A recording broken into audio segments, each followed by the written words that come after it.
Bueno, pues si quieren comenzamos, ¿les parece bien? Sí. Y pues comencemos a ver, no sé de qué se trata. Bueno, Bien. sí, Así, en efecto, Manuel, dale un poco la introducción a Toto para... exactamente. Quiero Porque dar no, un poco la introducción. no pude hablar yo con él y no le platiqué nada, así que viene así como en citas ciegas el pobre. Sí, ahora Muy sí bien. que no sé ni qué Doble onda. agradecimiento entonces, Toto. Ah, La cosa bueno. es esta. Nosotros, Juan Luis y yo, nos dedicamos al psicoanálisis. Ah, Y órale. sí, estamos muy interesados en Ah, la muy bien. pieza que hizo Santiago hace algunos años, que se ha llegado a conocer popularmente como Diván Huichol, que Ujú. es el momento en el que él, en el Museo Freud, eh, viste el diván de Freud con Ujú. fabricados en la comunidad, Sí. sustituyendo los tapetes persas que tradicionalmente están en el diván de Freud. Entonces, bueno, él hizo esta intervención con todo un registro fotográfico de la misma y desde que en lo personal yo vi la pieza, a mí me impresionó mucho, me entusiasmó muchísimo, me hice un fan ipso facto de la pieza. Ujú. Y ahora estamos nosotros por publicar un número de la revista que yo dirijo, que se llama Litoral. Ya. Es una revista que va a publicar el número 49 ahora y Ya. que trata sobre el dispositivo psicoanalítico. Y entonces quisimos en la portada, dado el porte editorial que nosotros tenemos, que es tratar de establecer los puntos de cruce entre el psicoanálisis y el giro de colonial, recuperar esa pieza, que aunque ya es un verdadero clásico, no por eso pierde su vigencia y para este número era muy importante que Ujú. estuviera en la portada. Entonces contactamos, gracias a Cuauhtémoc Medina, a Santiago para pedirle la autorización de utilizar una de las imágenes de la portada.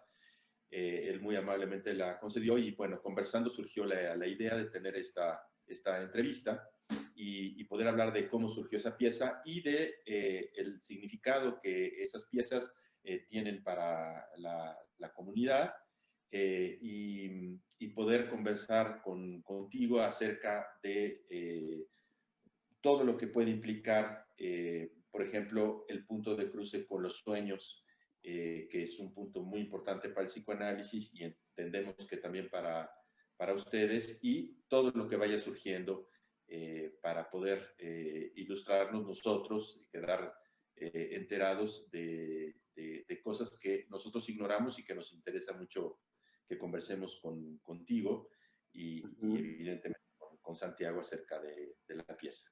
Entonces, bueno, pues ese es el contexto y esta entrevista, acordamos con Santiago, va a poder ser consultada por el público de lectores de Litoral para que Ya. ellos tengan el contexto de lo que implica la presencia de la pieza en la portada del número. Ah, muy bien. ¿Okay? Bueno. Le doy la palabra a Juan Luis a ver por dónde abre plaza. ¿Por dónde? Bueno, pues tal vez sea buena idea continuar un poquito donde nos estaba contando Santiago antes de que lográramos que entraras, Totu. Nos Ujú. decía que en este momento tienes un cargo de jicarero. Ah, sí. ¿Por qué no nos cuentas de qué se trata, qué quiere decir eso, qué responsabilidades implica para ti ese cargo? Híjole, lo que pasa es que, bueno, en la comunidad, pues, que es Santa Catarina, a la cual pertenezco, Ujú. se tiene la tradición o la costumbre, pues, y sobre todo la creencia de que, hay sitios sagrados. Entonces, hay ancestros que quedaron petrificados en distintos lugares. Entonces, estos ancestros están representados por medios de ojo de agua, puede ser un cerro, una piedra, la misma montaña y cosas así. Entonces, es toda una historia muy larga, pues. Entonces, lo que hacemos nosotros como humanos, pues, es como agradecerle a los ancestros por medio de sacrificios de venado, de reses, rituales, ceremonias y cosas así. Entonces nosotros, digamos, para mantener una armonía con la naturaleza, representamos a cada sitio, digamos, los más importantes o los más venerados de los ancestros. Entonces, te voy a hablar en específico, pues, al centro ceremonial que yo pertenezco, en el cargo que yo tengo, que es Las Latas. Ahí somos 25 jicareros. Entonces, los 25 jicareros representan a cada sitio sagrado. Entonces, por ejemplo, uno representa al sol, otro representa a Wirikuta, otro a diferentes sitios sagrados, pues. Entonces, y ahí es donde se encuentran los ancestros. Y nosotros, digamos, para que podamos tener buena salud, buenas cosechas, en cuanto a los animales, en todo, pues, como digo, para mantener una armonía con la naturaleza, entonces nosotros cada año tenemos que hacer ceremonias. Entonces, los 25, digamos, por ejemplo, hay que ir a la cacería, traer la sangre de venado, se deja descansar en las milpas, sobre todo va muy relacionado también con la milpa, con la temporada de la milpa, dependiendo en qué etapa vaya la milpa, se hace ese tipo de ceremonias. Entonces, por ejemplo, acabamos de hacer una ceremonia apenas en septiembre, entonces vamos de cacería de venado, cazamos el venado, lo tatemamos, pero sobre todo la sangre es lo que se conserva. Entonces con la sangre, digamos, se va, ¿cómo se podría decir? Como pintando los lugares, pues, digamos, darle de comer, pues, ¿no? Con una flecha. Entonces vamos a un sitio sagrado, cada quien trae su tinta, los que cazaron venado traen su tinta bueno, su frasquito de sangre, entonces como que tiñen un poquito el lugar o el ojo de agua, la milpa y todo eso. Es como se le da de comer, pues, a esos sitios sagrados. Entonces, cada año siempre se hacen ese tipo de ceremonias. Y también para nosotros, pues, el año es como si fuera un día. Entonces, tiene la parte de noche y la parte de día. Entonces, cuando oscurece es en junio y amanece en septiembre. Entonces es lo que dura la noche y todo el resto del año ya es de día. Entonces, y normalmente para el día es cuando se presentan, ¿cómo podríamos decir? ¿Cómo ejemplificarlo? Es donde les gusta andar, digamos, a los ancestros que son masculinos. Y en la noche representa un poquito a los ancestros que son femeninos. Entonces, por eso en cada etapa, pues siempre se tiene que hacer una ceremonia. Pues. Entonces, en el día se hace unas ceremonias y en la noche se hace otra ceremonia.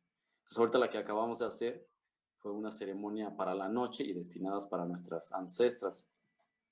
Y más o menos así a grosso modo es lo que hacemos, pero igual no sé si hay alguna parte donde no entiendan, y luego hay veces que uno ya platica cosas como si ya ustedes lo conocieran o tuvieran algo de conocimiento de eso, que de por sí está bastante complejo entenderlo, pues, y sobre todo explicarlo, pues, porque sí es un tema muy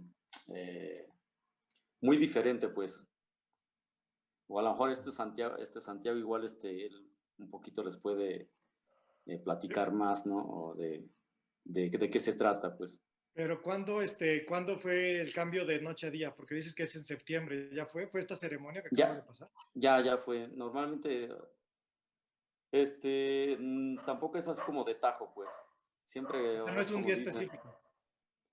pues hay un día específico, pero siempre es como estas cuestiones, pues, de religión, pues, o de espiritualidad. No puedes decir, no, pues aquí termina. Este cerro sagrado tiene su límite aquí, ¿no? No puedes poner una línea, pues, ¿no? Claro. Por ejemplo, cuando te preguntan, a ver, este cerro que se llama Cajoyuma Aria, ¿hasta dónde termina, pues? Entonces no puedes poner un límite, es como la noche, el día también, ¿no? Va desvaneciéndose un poquito. No amanece de repente así, digas a las 8:40 ya queda totalmente claro, ¿no? Entonces Claro. así, entonces va. Pero tenemos un día, el 17, bueno, el 16, 17 supuestamente amanece, ya es como una fecha.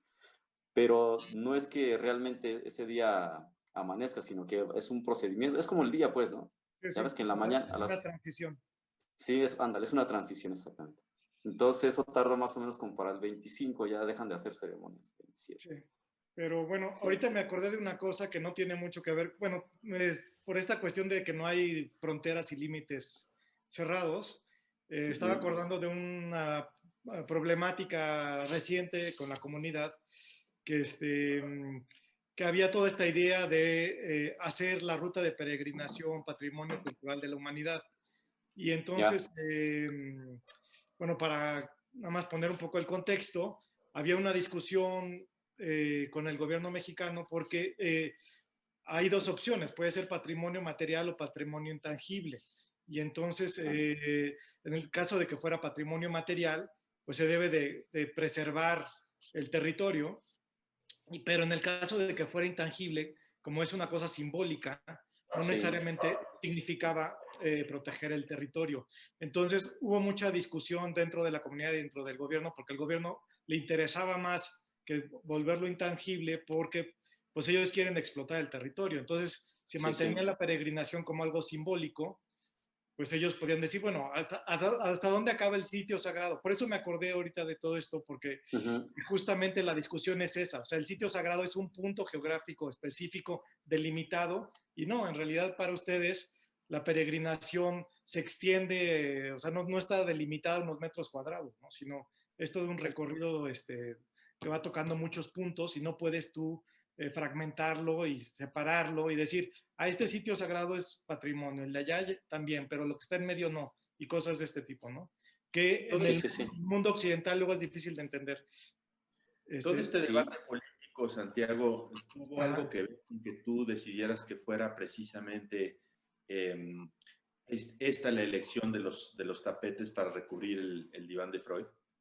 No, en realidad, bueno, yo ese trabajo lo empecé hace casi 11 años y me vino como una imagen y en realidad, pues todo lo que ahorita, todo el contacto que tengo con la comunidad y he ido conociendo más gente y demás, pues ha sido casi que posterior. En realidad, ese fue para mí como un detonador de darme cuenta de la riqueza que había ahí y pues he seguido como interesado, acercándome a la comunidad, interesándome en los problemas que tienen,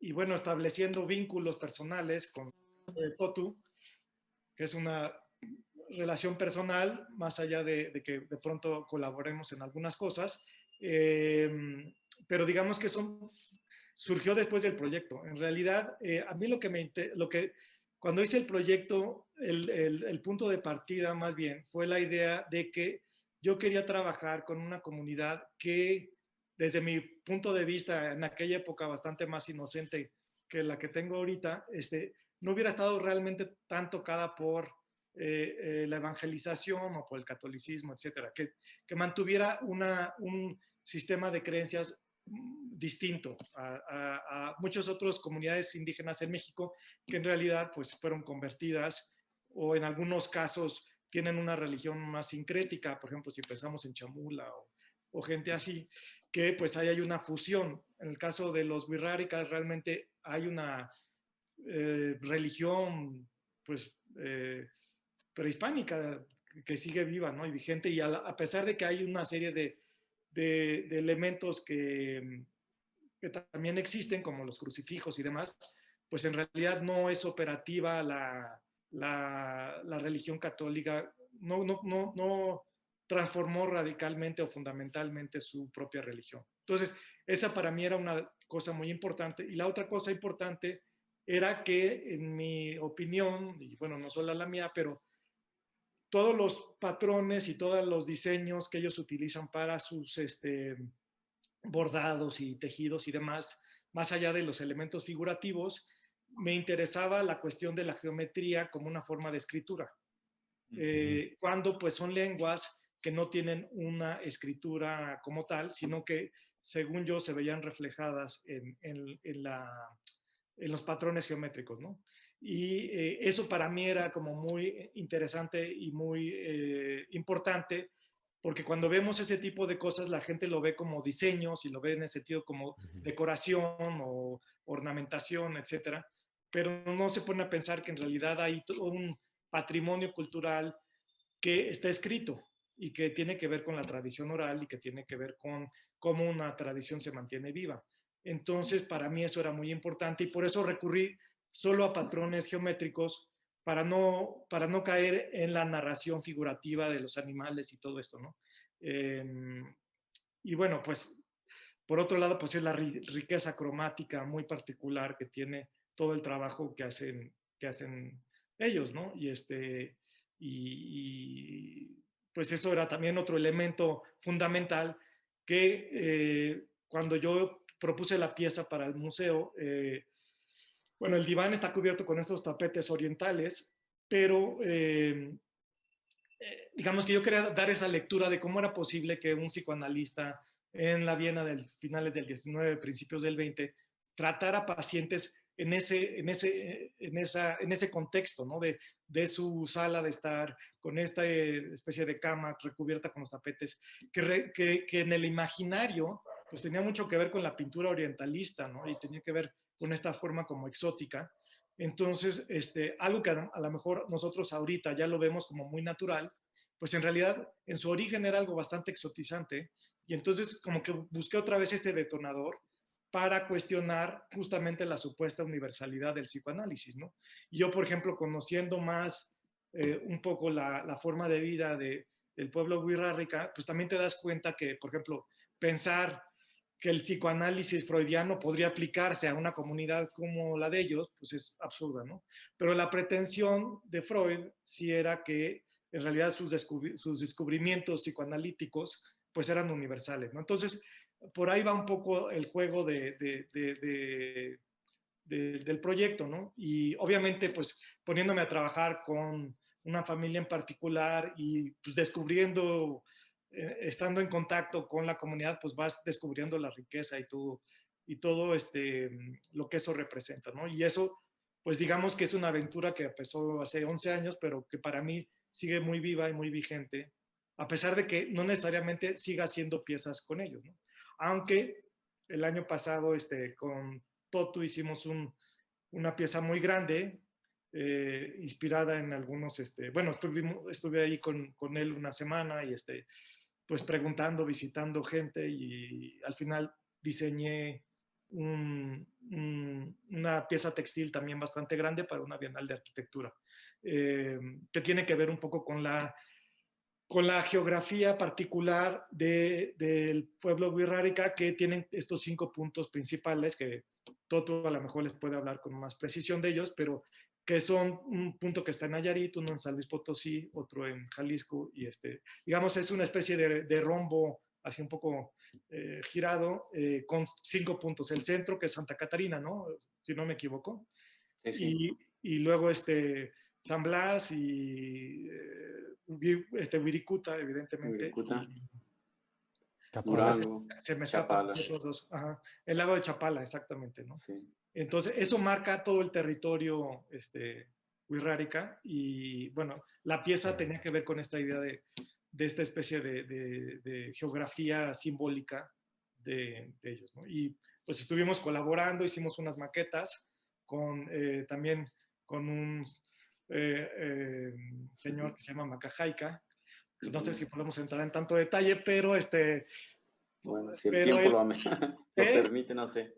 No sé si el tiempo lo permita, digo.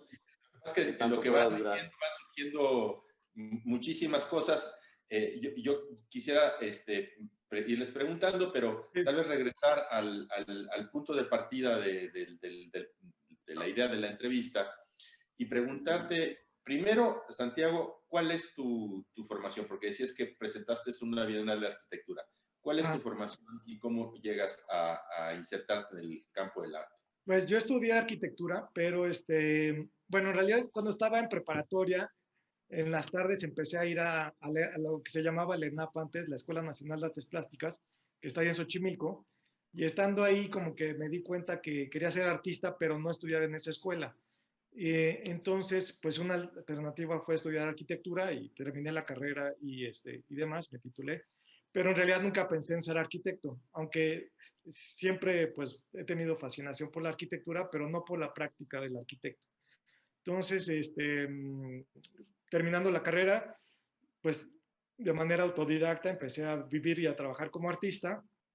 Y luego muchos años después acabé haciendo una maestría en teoría y práctica del arte contemporáneo en Francia justamente.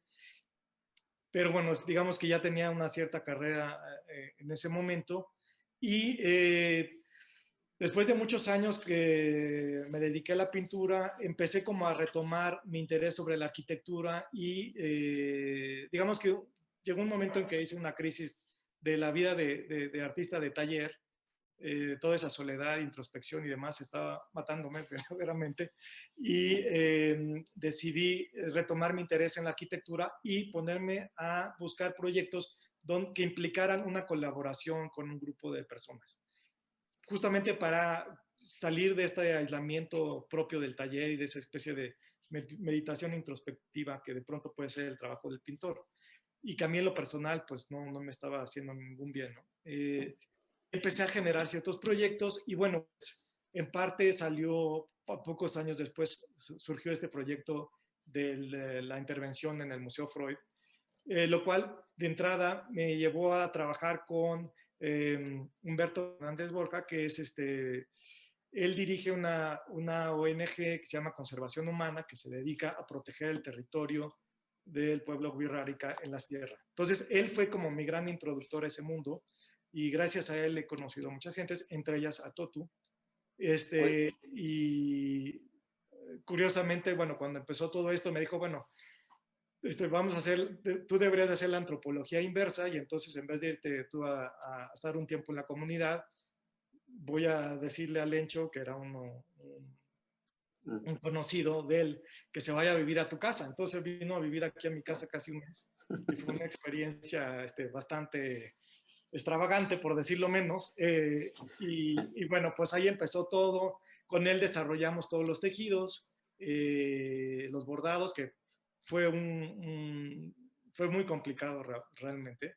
Pero bueno, se logró hacer, que fue lo maravilloso a pesar de todo, ¿no? Y originalmente, que a lo mejor aquí Totu también nos puede dar más pistas, yo lo que quería es que, sabiendo que ellos analizan los sueños, los interpretan y tienen una función muy importante, y para Freud también, quería que los patrones de los diseños me los sugiriera Lencho en función de sus sueños. Como que nunca me entendió esta idea, nunca pude transmitírsela, nunca nos pusimos de acuerdo.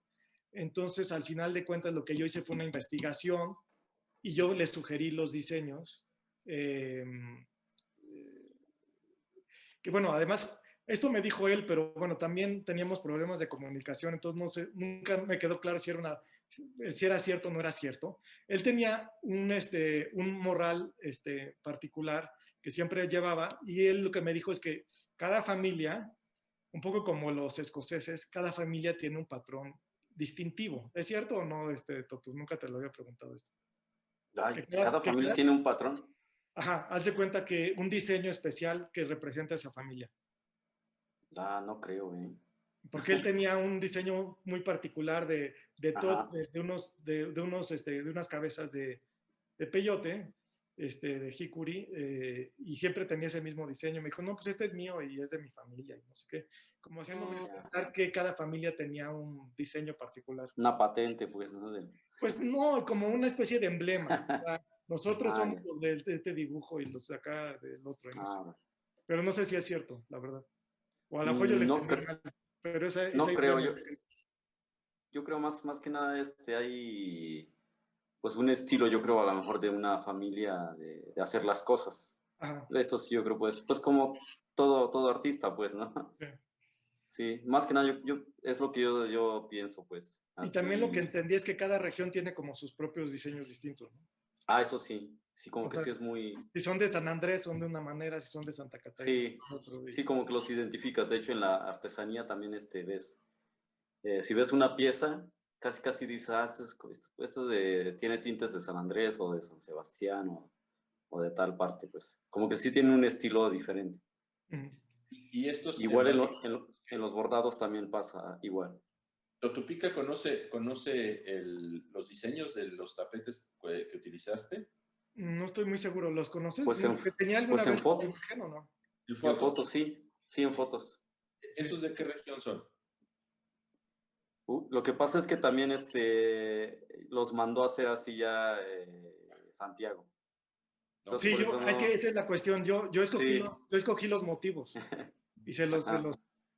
¿Y por y qué, de hecho, por qué esos precisamente? Ya explicaste que que no querías nada figurativo, ah, pero que los patrones geométricos tienen un sentido de escritura. Estos en particular, ¿qué escriben? o sea, los grandes, bueno, los pequeños tienen que ver con, casi todos son diferentes versiones del hikuri, que es el peyote, los que funcionan como cojines. Puedo Y poner la imagen si quieren. Hola. Ya. A ver, si la tienes, pues compártela ahí. Sí, sí. De sí. hecho, pues ahí en alguno de ellos está el diseño particular de la familia del Lencho. Y los grandes, que en realidad esos los tuvimos que hacer en otro lado porque pues en realidad en bordado hubiera sido una locura por el tamaño, y esto más bien está tejido en telar. Según yo, representan escamas de serpientes. Ya me dirá Toto si es cierto o no es Lo cierto. tienes que hacer tú, Manuel. Yo no tengo permiso para compartir mi pantalla. Sí, la debo de tener. Un segundito. Y según yo, Toto, también tú dirás si es cierto o no es cierto, pero a veces se usan las serpientes para adivinación, ¿no? Ah, no. Discúlpame, Sí, sí lo tengo. exactamente. Ah, no. Bueno.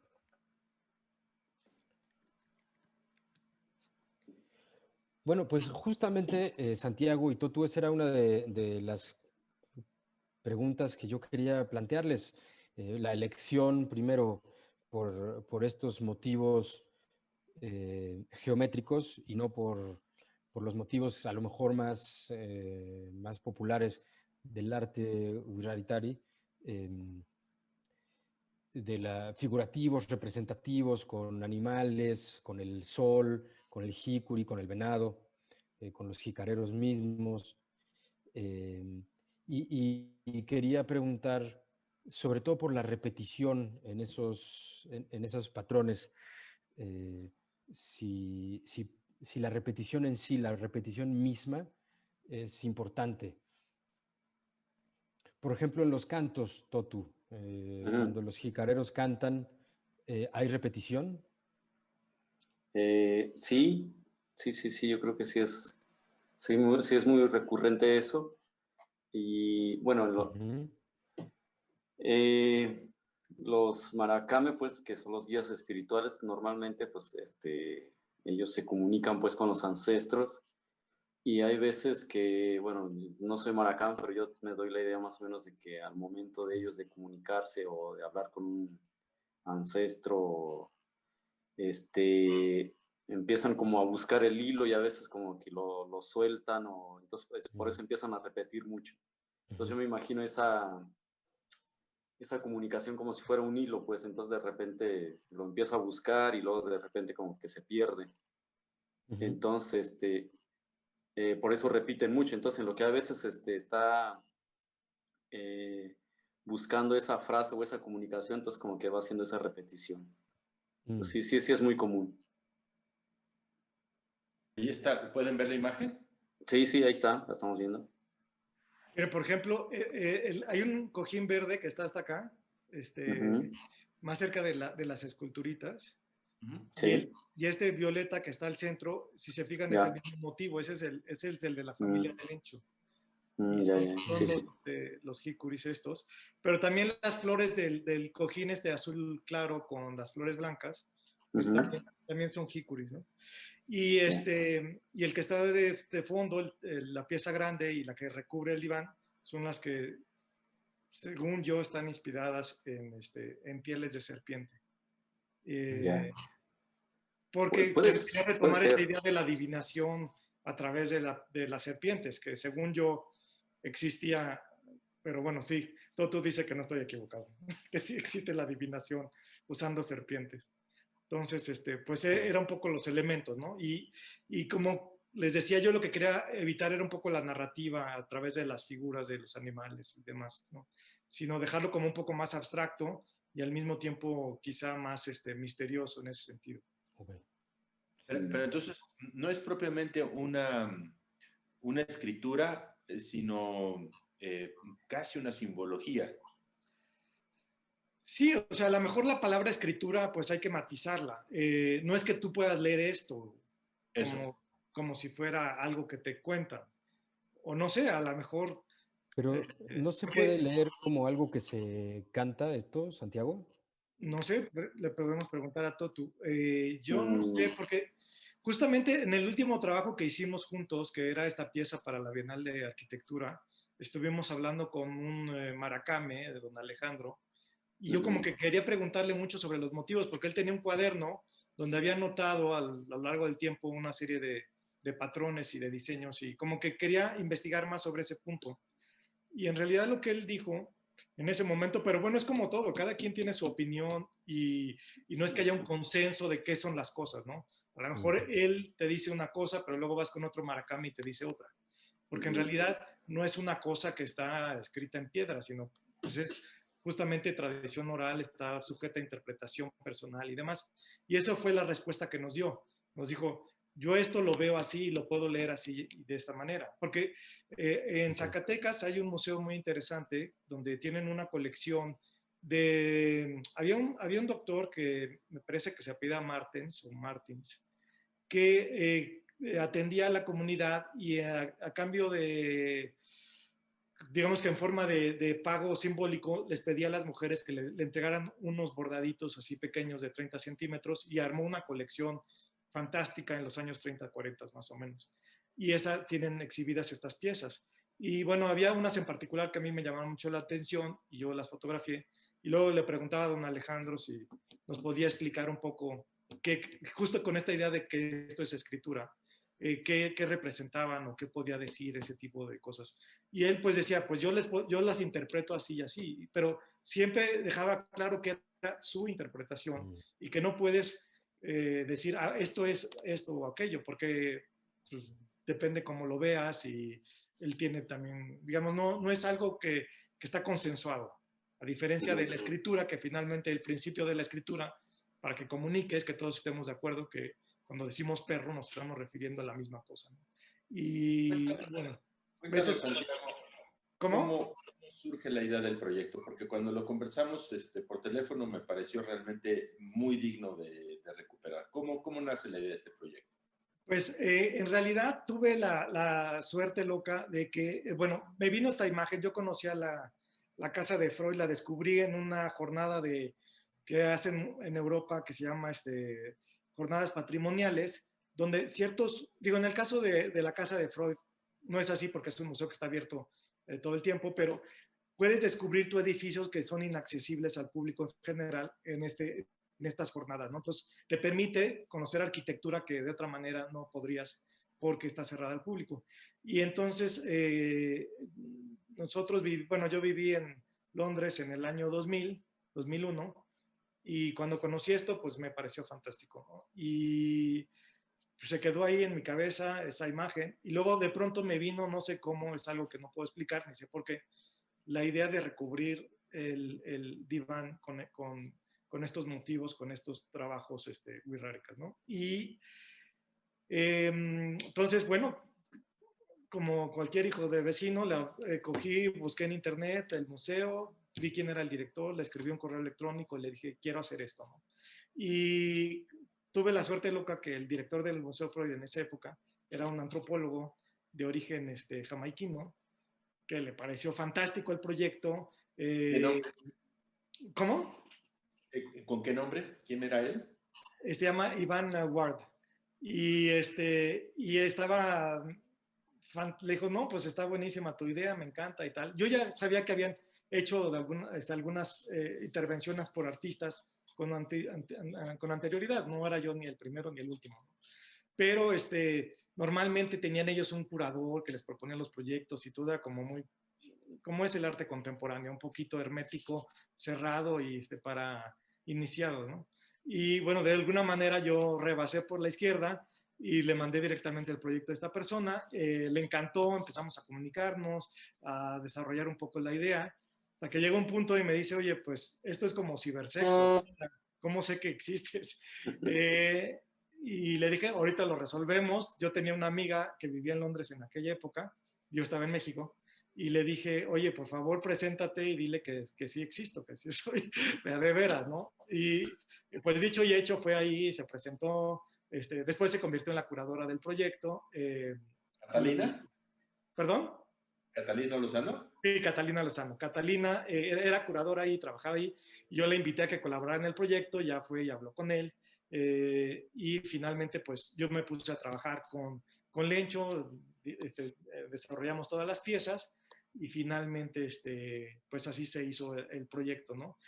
Pasaron cosas muy extrañas porque obviamente, pues es un proyecto un poco casero, diría yo. No había mucha ni infraestructura ni apoyo. Y entonces, por ejemplo, pues la gente, como ustedes saben, va a visitar la casa ahí como una forma de peregrinación al diván y demás. Y pues mucha gente llegaba ahí, veía esto sin ningún tipo de explicación, ni nota, ni nada, y asumían que así era el diván de Freud en la Viena de 1910, ¿no? Porque no había nada, no había explicaciones, no había carteles, no había nada, ¿no? Entonces pasó mucho eso también. Y luego le comentaba a Manuel que te comentaba que, durante la exposición hicieron un documental del museo donde hacían una lectura así medio marxista del museo, donde tenías a los que dirigen la Sociedad Psicoanalítica Freudiana, que eran pues todos estos intelectuales medio de izquierdas, un poco pomposo todo el asunto. Y luego, cuando Ana Freud vivía ahí, había contratado a una familia de portugueses como cuidadores de la casa. Ella se murió en los finales de los 80, me parece, pero la familia se quedó ahí y ellos representaban como el proletariado dentro de la casa, ¿no? Entonces el documental matizaba mucho a la inglesa esta lucha de clases entre el proletariado de los que cuidaban la casa y la élite intelectual de la sociedad psicoanalítica. Y bueno, fue la bomba que detonó todo y para cómo estaba el diván ahí con todo esto y pues fue muy divertido. Yo acabé amigo del proletariado, evidentemente no de la élite. Y bueno, pues te enteras que al final de cuentas también es una casa y entonces cuando vas tras bambalinas se encuentran pues los áticos llenos de maravillas y tesoros, divanes, pinturas de Lucian Freud ahí puestas en el suelo, una bola de objetos de Freud que tenía fantásticos. Y por otro lado, pues la parte que ve el público, que es una especie de vitrina, de lugar de peregrinación muy extraño, muy artificial al mismo tiempo. No sé. Y para mí, pues eso es como una especie de protoinstalación, ¿no? O sea, es un objeto que a lo mejor tenía un origen ordinario, cotidiano, de uso, un mueble, pero pues con el tiempo se volvió realmente un objeto de culto. Un altar. El culto, que es como una especie de obra artística, Yo, ¿no? Sin quererlo. bueno, justo les quería preguntar un poco, porque una de las cosas que me parece increíble de la pieza es estas imágenes en donde está los textiles que tú pusiste ahí, Santiago, con las piezas que coleccionaba Freud, estas piezas justamente de arqueología. O sea, que eran piezas que habían sido extraídas de sus lugares de origen, en general de manera violenta, ¿no? Habían sido robadas y al hacerlo habían perdido su potencia eh, sagrada. Ajá. Es decir, una estatuilla que en algún momento representaba o incluso encarnaba alguna deidad o alguna otra figura importante, que tiene mucho que ver con esto que nos decía Totu sobre su encargo como jicarero, ¿no? Totu, es decir, estos ancestros están ahí petrificados en un ojo de agua, en una montaña, y están ahí y hay que rendirles, hay que llevarles ofrendas, etcétera. Bueno, algo que me gusta muchísimo, Santiago, de estas imágenes es el sentido contrario. O sea, estas piezas que tú llevaste ahí, en lugar de ser extraídas violentamente de su lugar de origen, y al hacerlo eliminar su potencia, son llevadas voluntariamente, digamos. Además, esto que nos cuentas es muy interesante, muy sorprendente. Tú no puedes explicar, se te aparece esa idea, se te impone esa idea y vas y lo llevas a cabo. Ajá. Entonces, preguntarles, justo en ese sentido, si la peregrinación no es tanto de los seguidores de Freud, sino de estas piezas que nacen acá, pero que siguen teniendo esa potencia. Ujú. ¿A qué van esas piezas? A la casa de Freud. ¿Qué buscan esos Ajá. textiles producir o movilizar allá?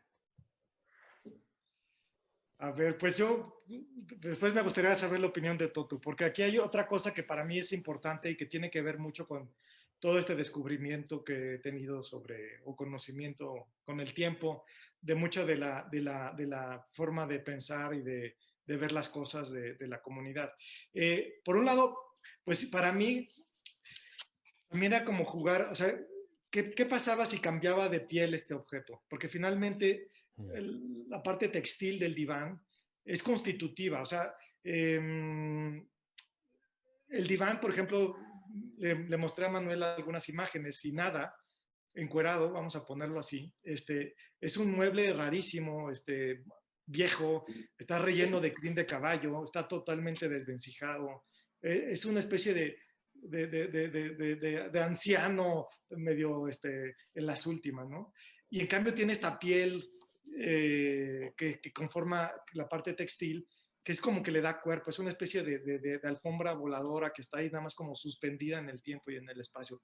Y el gesto mío un poco era este cambio de piel y jugar con esta idea de la superficialidad, o sea, si realmente la apariencia podía como transformar la sustancia o la esencia, etcétera, ¿no? Y, y estos gestos que tú llamas muy como en esta óptica un poco colonial y sobre todo en el caso inglés, pues podríamos pensar en el imperio y todo este tipo de saqueos históricos europeos y tal. Este juego de estos objetos yendo de un contexto muy distinto a otro y cómo son vistos y pues creo que daría para muchísimas consideraciones también, ¿no? No es algo que yo hubiera pensado a priori, te soy sincero, nunca lo vi como así, pero para mí sí era importante como no hacer una interpretación, o sea, digamos que mi gesto en todo caso era como trasladar una cosa y ponerla en otro contexto, pero que esa cosa siguiera siendo lo que es decir, esos tejidos y esos diseños wixárikas siguieran siendo eso, no los transformara yo como diseñador o yo y pretendiera sí modificarlos o apropiármelos o nada, sino simplemente era como un gesto de traslado de alguna manera. Y porque otra cosa que sí fue muy importante para mí, que es algo que todavía me sigue como intrigando mucho, y aquí es donde quiero que Totu nos ayude, hay en los objetos, en la filosofía wixárika, hay como una idea de temporalidad que siempre me ha como intrigado mucho. Por ejemplo, eh, eh, yo sé, y a lo mejor me equivoco, que cuando una persona muere, hay toda una ceremonia para que el alma quede en un pedazo de cuarzo pequeño que se llama urukame, ¿no? ¿Voy bien? ¿O hay como una Sí, especie de encarnación del alma en este pedazo de cristal? Pero es sí, temporal, ¿no? Tiene una temporalidad, no es para siempre jamás. O sea, no hay sí, esta idea muy occidental de que una cosa una vez que es Eternidad. sagrada para siempre y Ujú. eso es como constitutivo de cosas. En cambio, en el mundo wixárika, lo que me fascina es como esta idea de la temporalidad de la sacralidad, que tiene más que ver con un tiempo que con un objeto determinado. El objeto simplemente es como el recordatorio de esta situación.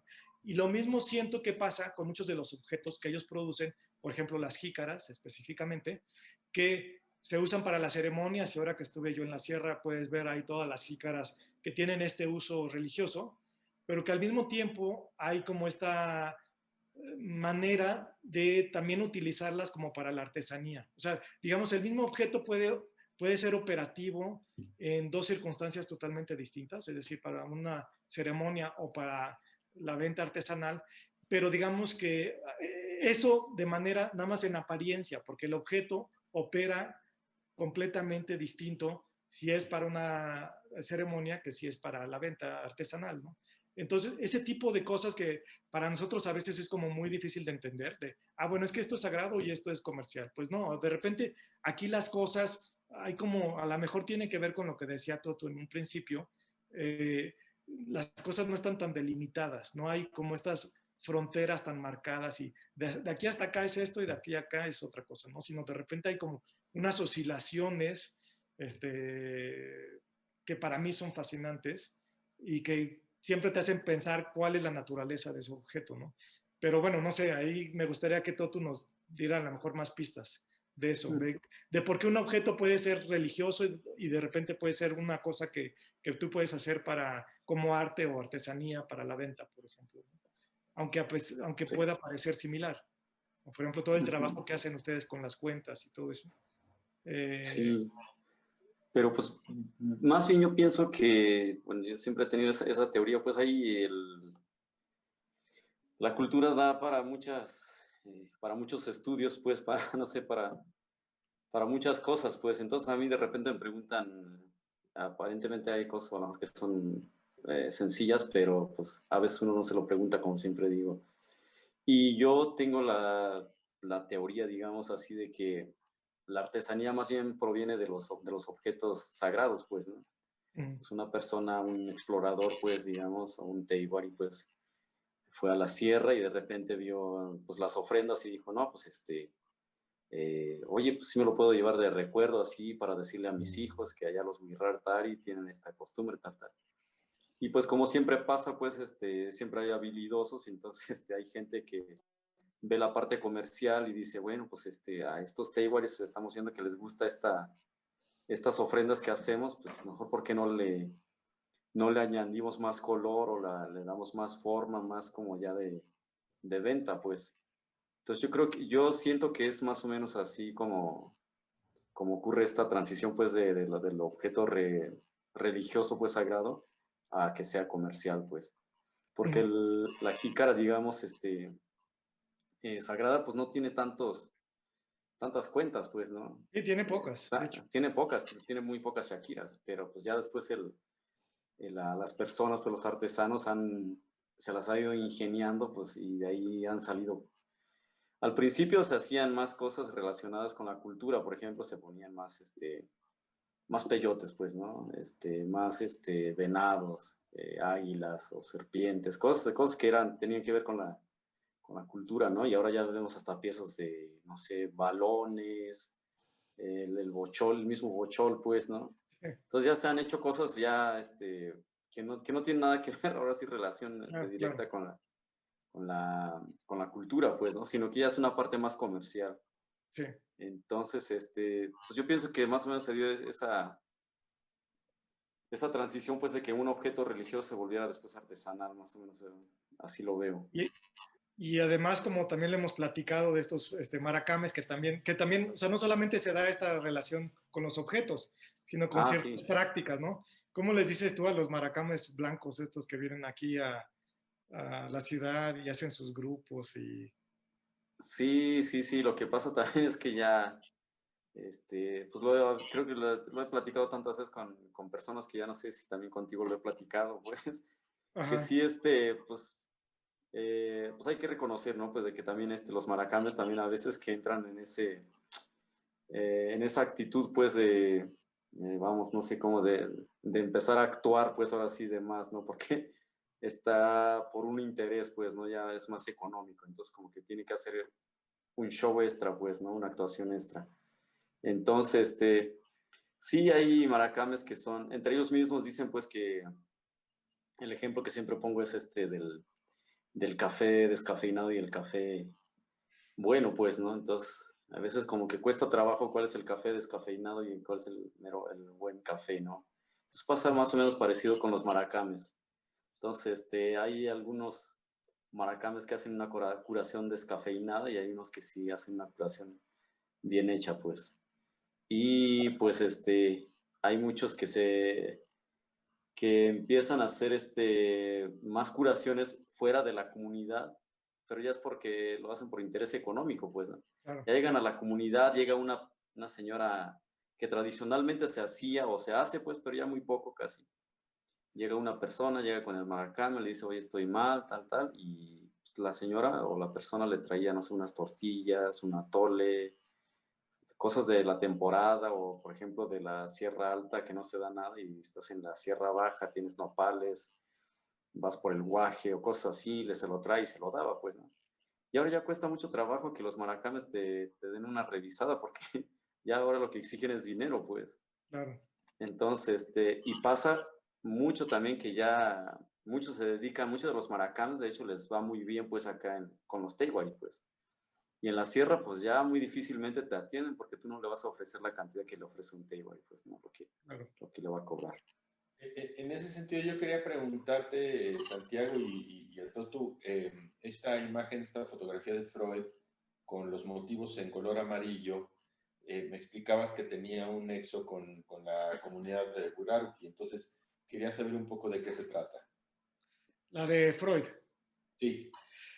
Es que, bueno, ahí, bueno, es una fotografía donde durante las ceremonias normalmente se usa una pintura facial hecha con una raíz amarilla que se llama urra, que pues son motivos geométricos a veces muy complejos y muy complicados, pero según yo es una manifestación exterior del hecho de que uno está participando en la ceremonia y es una forma de, pues sí, de poner en evidencia la participación en la ceremonia, ¿no? Entonces ahí fue una colaboración con otra persona que conocemos, todo tuyo, que se llama Pedro Carrillo, y yo le pedí que si podía pintarme estas fotografías un retrato de Freud con, con la urra y sí accedió muy de buena gana. Y bueno, se volvió una cosa así un poco estrambótica. Y luego que fue una cosa que también me cayó muy en gracia porque Pedro es una persona que vive acá en la Ciudad de México, pasa mucho tiempo acá y tiene su puesto de artesanías y demás en Coyoacán. Y entonces después de que le pedí que si pintaba la foto y no sé qué, me dice, oye, qué buena idea, o sea, ahorita va a llegar la gente con sus fotos y yo le voy a estar aquí pintando los motivos estos y tal, ¿no? O sea, le vio también este sesgo que estamos hablando de, sí, el sesgo comercial con mi idea esta de, pero creo que no prosperó ese negocio,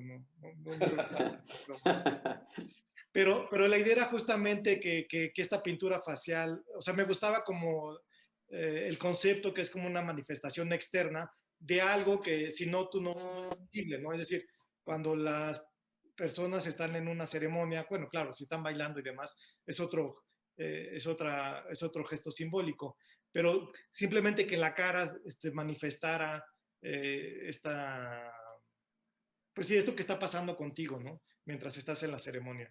Y bueno, los diseños son increíbles realmente. Te quería preguntar otra cosa, porque me habías hablado de la familia portuguesa en el Ajá. museo, que ellos tienen poder de decisión sobre un montón de cosas, y quisiera que nos platiques cómo es que tienen capacidad de decisión sobre la vida en la casa de Freud.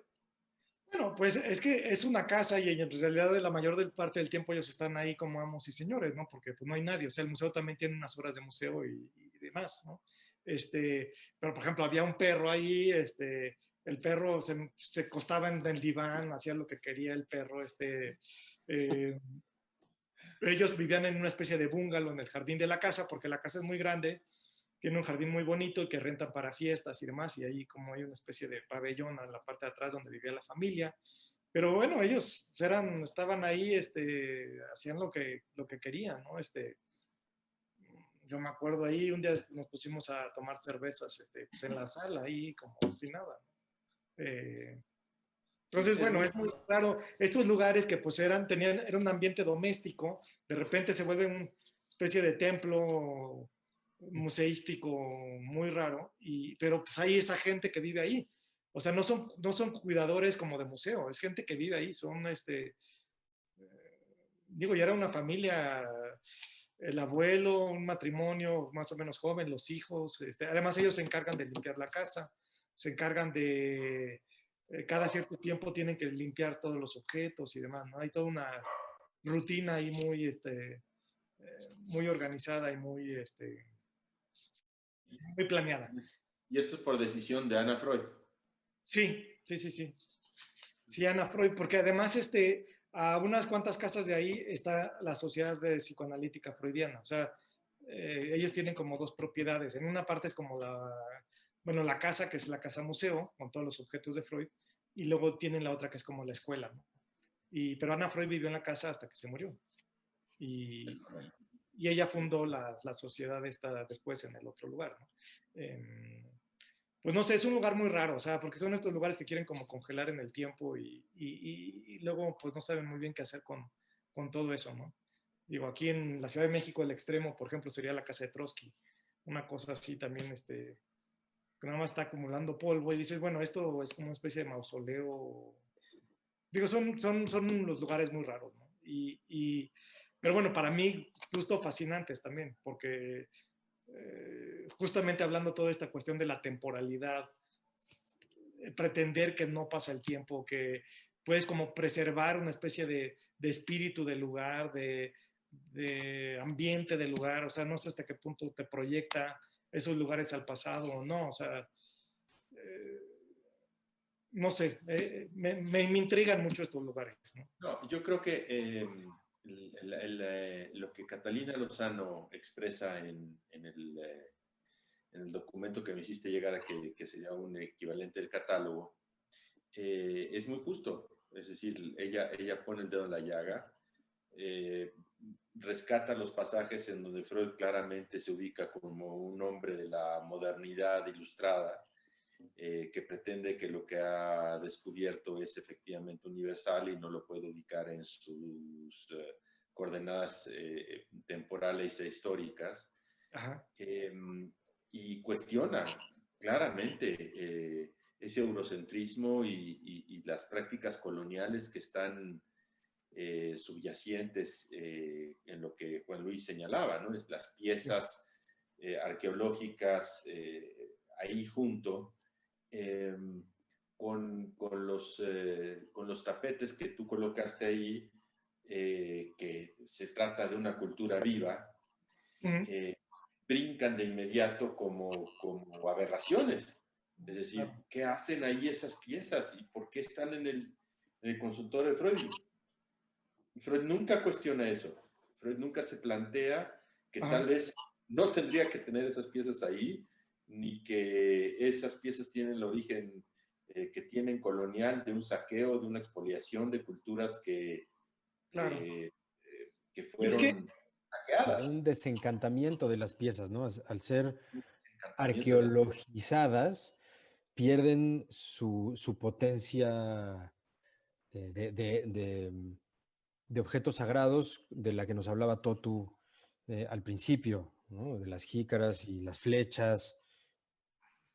es que ahora lo que lo pienso, digo, con relación a lo que dices, Manuel, lo que decías tú, Juan Luis, es que a lo mejor lo que hace esta pieza, estos textiles, fue justamente romper la distancia, en el sentido que todas esas figuritas que te coleccionaba Freud, pues eran como de antiguas, ¿no? Pero antiguas me estoy refiriendo a, no sé, 1000 años o yo qué sé. O sea, realmente estaba hablando de la antigüedad en esos sentidos, ¿no? O sea, una distancia enorme, el Ujú. pasado, todas las grandes civilizaciones. De hecho, hay un par de piezas prehispánicas, y justamente el textil lo que hace es romper la distancia, porque es el hoy. Esas cosas se hicieron en ese momento por una comunidad viva, no Ujú. fosilizada, no Ujú. petrificada, sino gente que está viva y demás. Entonces, quizá eso es lo que era como muy discordante y muy, que la fuerza residía ahí, era justamente romper esa distancia con el pasado y como acercarlo al presente, pero por el otro lado, ¿no? En ese Oye, sentido, es una verdadera intervención. Es decir, la pieza que tú produjiste tiene el valor de una verdadera intervención en el Museo de Freud. Y yo creo que Catalina tiene un punto muy relevante al indicar que el psicoanálisis en América Latina se ha importado sin preguntarse nada acerca de esa concepción moderna ilustrada de Freud, que es solidaria de un colonialismo que está silenciado. Sí. Y de una racialización y de un racismo que está presente todo el tiempo y que mira con desdén a otras culturas porque, como bien ella rescató de manera, me parece, muy, muy oportuna algunos pasajes de Todo mi tabú y de otros textos de Freud, Freud maneja la idea de una progresión del pensamiento, de que el pensamiento progresa etapas primitivas y atrasadas para poder llegar finalmente al pensamiento ilustrado científico de la modernidad. Pero el costo de eso, pues es la colonización. Y la Es la colonización. arqueologización, sí. Y es gigantesco. Y es el racismo. Y entonces cuando tú haces intervenir junto con las artesanas, porque entiendo que fueron mujeres las que tejieron los textiles, esos textiles y los colocas ahí, a mí me parece que no se han logrado dimensionar el alcance de cuestionamiento al psicoanálisis y en particular al psicoanálisis en lugares no europeos, específicamente en América Latina, por ser un continente cabalmente colonizado, de ese cuestionamiento, porque importar el psicoanálisis sin una pregunta al respecto es gigantesco. No, sí, digo, yo creo que la lectura que haces, Manuel, es muy acertada y va muy por ahí, ¿no? Era justamente cuestionar todo esto y claro, también te confieso que mucho de esto fue muy intuitivo. O sea, no es que yo tuviera toda como les digo, la imagen me vino y después como que el sentido me llegó posteriormente.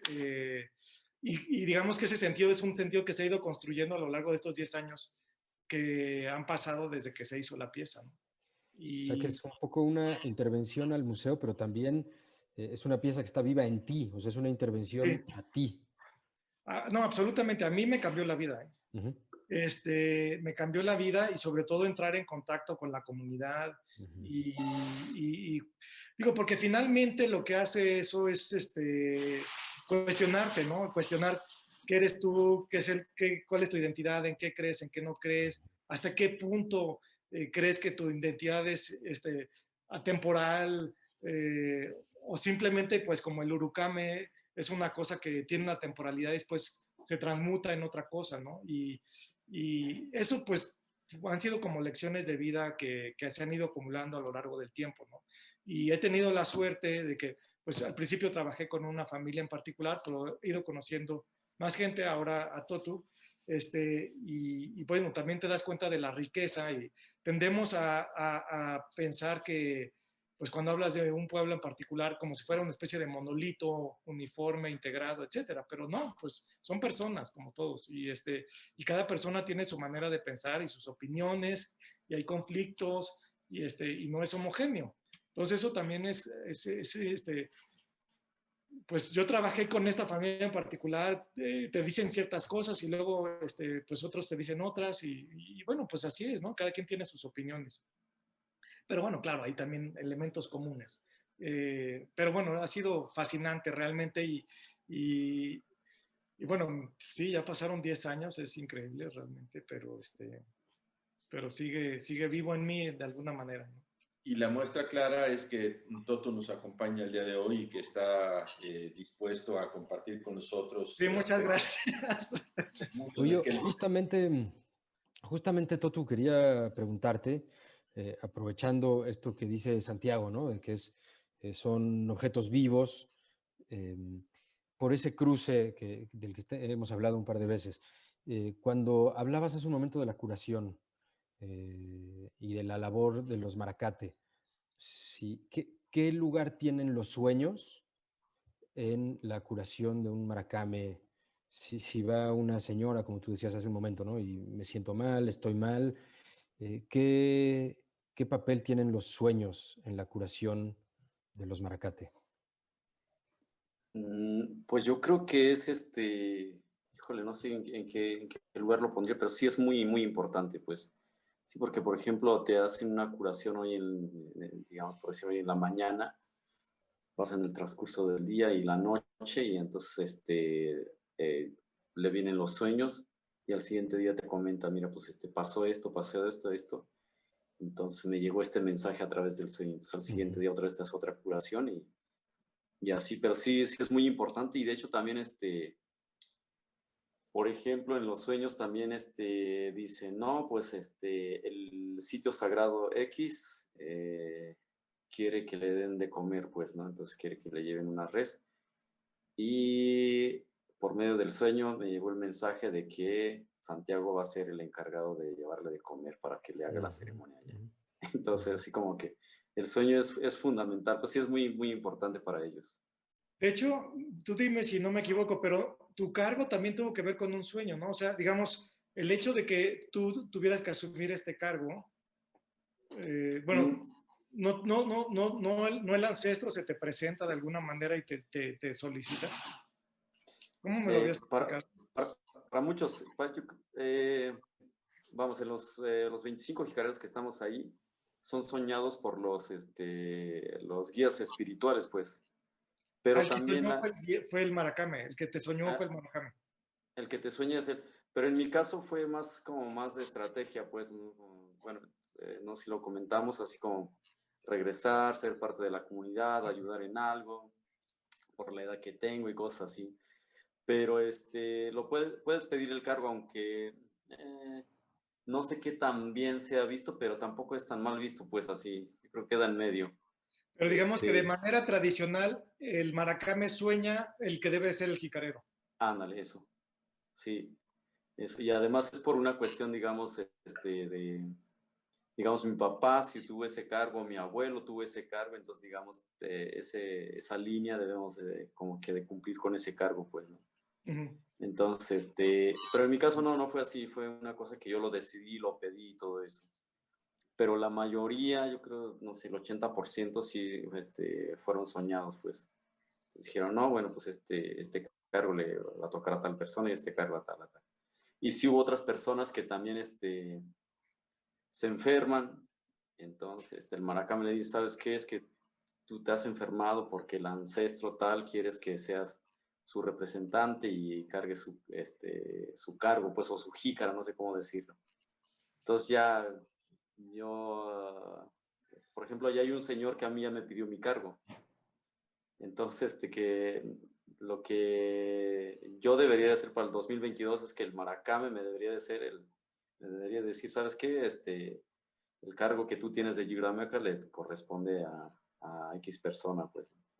Pero no, ya hay una persona que me fue a decir, me dijo, oye, pues el cargo que tú tienes, pues ya me dijo el maracame que tengo que cumplir con esa manda, pues.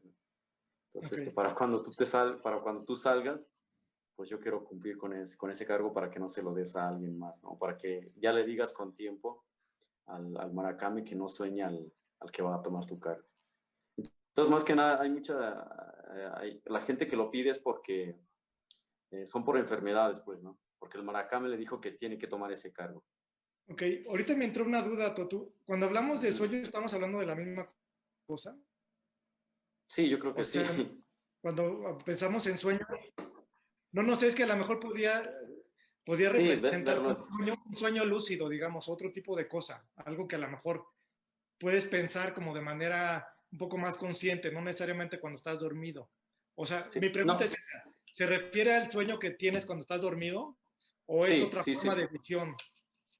No, se refiere al sueño que tenemos comúnmente todos, pues.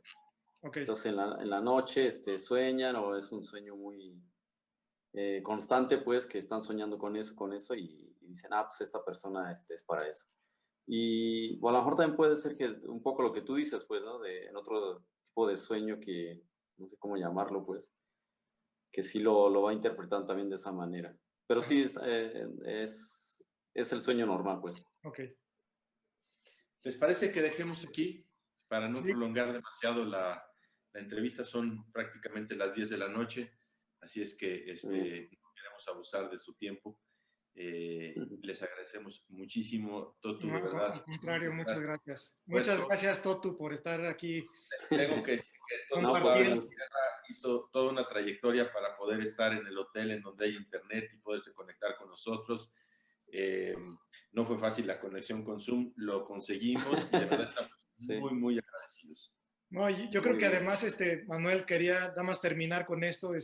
Creo que fue muy, muy bueno que insistieras que estuviera Totu con nosotros, porque también, pues él es el que realmente puede representar a la comunidad y puede hablar por ella, y es un poco, si no es una especie de ventriloquismo, si yo me pongo aquí a hablar como... Absurdo, que no tiene sin ningún sentido. Exacto. Entonces, qué bueno que nos pudiste acompañar tú para darnos tú la perspectiva adecuada, ¿no? sobre todo esto. No, pues para mí también, pues no. Ahora sí que, como digo siempre, pues si puedo aportar algo para hacer cosas o para este conocimiento, pues estamos a la disposición, pues eso, sobre todo para que no se, o por lo menos como tú bien lo has dicho, ¿no? Es la perspectiva que yo tengo y que yo estoy viviendo, ¿no? Porque hay veces que se interpreta de una manera diferente, pues, ¿no? Y finalmente es un punto de vista. Están en el centro de una lucha política muy importante, muy Sí, importante. yo quería, antes de despedirnos, Manuel, preguntarle a Totu si quiere aprovechar, no es que tengamos un público enorme, pero quizás si quieres hablar un poco del territorio, de la lucha en contra de quienes están tratando de quitarles parte de ese territorio. Bueno, habrá quizás personas que puedan enterarse de esta problemática a partir de este espacio. Así que si quieres, Totu, antes de despedirnos, platicarnos un poquito, adelante. Pues nada, ¿no? Sí están varios sitios sagrados, pues, en conflicto, pues, porque están fuera de nuestro territorio, pues, en el caso de Wirikuta, en San Blas, algunos sitios sagrados que no son tan grandes, digamos, pues sí, por la riqueza natural que hay allí, quieren, a pesar de que tienen ¿cómo se llama? Hay, por ejemplo, áreas naturales protegidas y a pesar de que hay eso, pues no sé cómo hacen para que les den, en este caso en Wirikuta, concesiones mineras, en el caso de San Blas quieren hacer una presa y hundir todo un pueblo que además no, ese sitio no lo veneramos nosotros, sino que también los coras o otros indígenas, pues, ¿no? Entonces, como que si hay ese tipo pues de corrupción, vamos a llamarlo así, y de intereses muy fuertes, pues, porque la cosa es, pues que haya respeto, pues, que haya respeto, y sobre todo por la naturaleza. No es tanto que nosotros no nos querramos aprovechar de esa riqueza natural que hay allí, ¿no? Sino que nosotros, yo creo que como humanos debemos tener ese respeto hacia la naturaleza porque finalmente de ahí proveemos todo, pues, ¿no? Y no nada más es seguir explotando, explotando, explotando y seguir sacando, pues. Entonces, pues nada más que nada de eso, pues, ¿no? Respetar las áreas naturales, y pues a la cultura también, pues. Pues no, la verdad tampoco no tengo muchos elementos en qué basarme así, porque no es una cosa a lo que yo me dedique, pues, pero creo que hay mucha gente que tiene conocimiento de estas cosas. Sí, yo creo que lo que dijiste hace un momento al inicio de la entrevista, yo lo rescataría ahora. Estos rituales de los que tú estás a cargo tienen un sentido muy específico que es establecer una armonía o restablecer una armonía con la naturaleza. Y en ese sentido, la cultura que ustedes viven es muy distinta de la nuestra. Sí, totalmente. Y en ese sentido, me parece que la preservación de la forma de vida que ustedes practican es una apuesta por la vida de todos nosotros. Sí, finalmente es eso. Todos en que su forma de vida no solamente sea respetada, sino que tal vez nos tenemos que dejar enseñar de ustedes. Posiblemente. Sí. Muy bien. Entonces, y algo esta conversación puede colaborar en que eso así suceda, yo me doy por bien servido. Muy bien, pues ojalá así sea, ¿no? Con una sola, 2, 3 personas que aparezcan ahí a favor, pues, de esto, pues serán bienvenidos, pues, siempre. Correcto. Bien. Santiago, de verdad, mil gracias. Ha sido No, muy muchas genial. gracias a ustedes por la invitación, con muchísimo gusto. Luis, Muchísimas gracias a los dos, de corazón, muchas gracias. No, al contrario, gracias, que estén muy Muy bien. bien, igualmente, gracias. Luego nos vemos, Totu.